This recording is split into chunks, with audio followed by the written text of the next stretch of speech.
By thanking you, Gwen, for hosting this. And Governor, it's a pleasure to meet you, and it's a pleasure to be with you. I think it's neither the best or worst of Washington, but it's evidence of the fact that the economic policies of the last 8 years have been the worst economic policies we've ever had. As a consequence, you're seeing what's happened on Wall Street. If you needed any more proof positive of how bad the economic theories have been, this excess of deregulation, the failure to oversee what was going on, letting Wall Street run wild, I don't think you needed any more evidence than what you've seen now. So the Congress has been put, Democrats and Republicans have been put in a very difficult spot. But Barack Obama laid out 4 basic criteria for any kind of rescue plan here.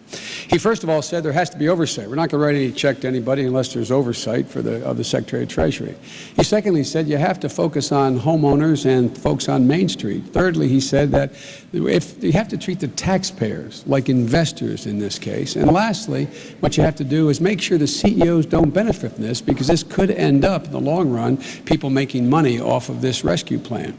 And so as a consequence of that, it brings us back to maybe the fundamental disagreement between Governor Palin and me and Senator McCain and Barack Obama. And that is that we're going to fundamentally change the focus of the economic policy. We're going to focus on the middle class, because it's when the middle class is growing, the economy grows and everybody does well, not just focus on the wealthy in corporate America. Thank you, Senator. Governor Palin? Thank you, Gwen, and I think the Commission also. I appreciate this privilege of being able to be here and speak with Americans.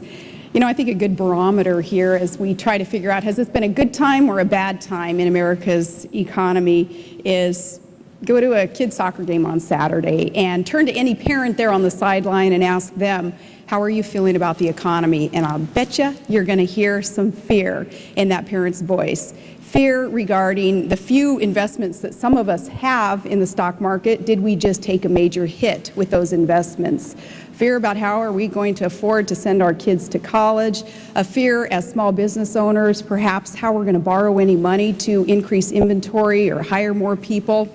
The barometer there, I think, is going to be resounding, that our economy is hurting and the federal government has not provided the sound oversight that we need and that we deserve, and we need reform to that end. Now, John McCain, thankfully, has been one representing reform. 2 years ago, remember, it was John McCain who pushed so hard with the Fannie Mae and Freddie Mac reform measures. He sounded that warning bell.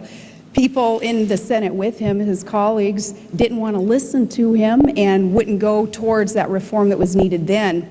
I think that the alarm has been heard, though, and there will be that greater oversight, again, thanks to John McCain's bipartisan efforts that he was so instrumental in bringing folks together over this past week, even suspending his own campaign to make sure he was putting obsessive politics aside and putting the country first.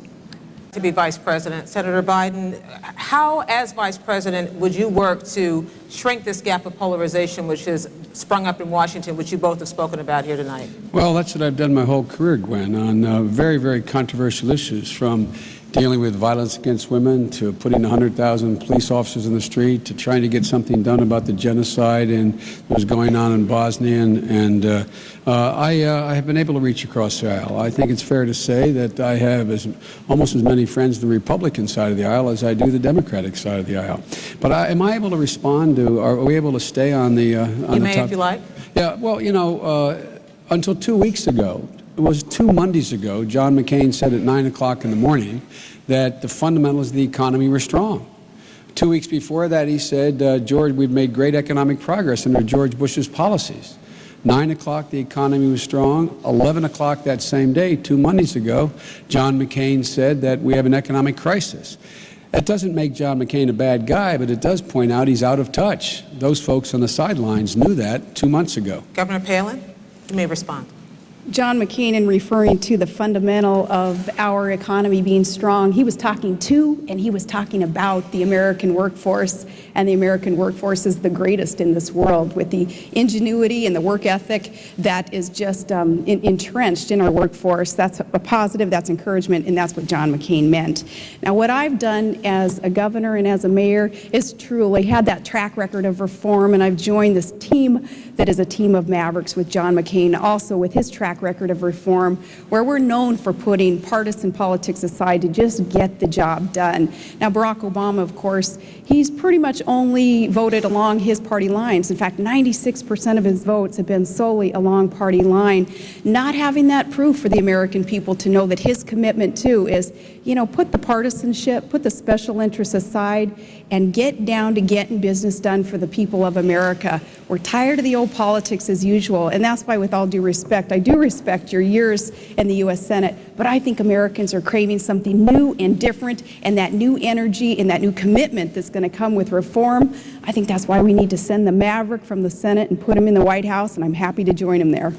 Governor, Senator, neither of you really answered that last question about what you would do as Vice President. I'm going to come back to that throughout the evening to try to see if we can look forward as well.